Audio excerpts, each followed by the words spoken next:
بسم اللہ الرحمن الرحیم۔ السلام علیکم ناظرین، آج ہم آمبا ہلدی کے بارے میں جانیں گے۔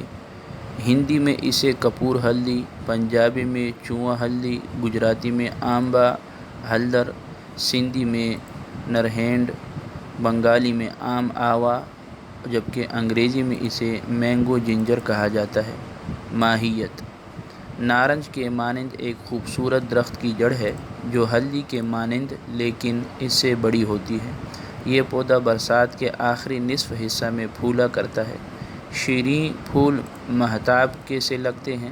اس کی تازہ جڑ توڑنے پر آم کی کیری کی سی خوشبو دیتی ہے، اس لیے اسے امبا ہلدی اور مینگو جنجر کے نام سے منسوب کیا گیا ہے۔ رنگ: چھال زرد سرخی مائل، بیج سفید جبکہ جڑ زرد ہوتی ہے۔ ذائقہ: تلخ اور خوشبودار۔ مزاج: دوسرے درجے میں گرم اور خشک۔ مقدار و استعمال: 2 ماشا سے 3 ماشا تک۔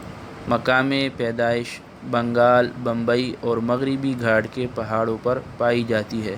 افعال و استعمال: اورام و مواد کو تحلیل کرتی ہے، اس لیے پھوڑے، پھنسیوں اور چوٹ کے لیے بطور ضماد وغیرہ مستعمل ہے۔ اسے انڈے کی سفیدی میں ملا کر لیپ کیا جاتا ہے۔ اس کا منجن منہ کا ذائقہ درست رکھتا ہے اور اس کا اپٹن چہرے کی رنگت صاف کرتا ہے۔ زخموں کو جلد اچھی کرتی ہے اور بھر لاتی ہے۔ نفخ: درد شکم، کھانسی اور بلغمی تب کے لیے بھی مفید ہے۔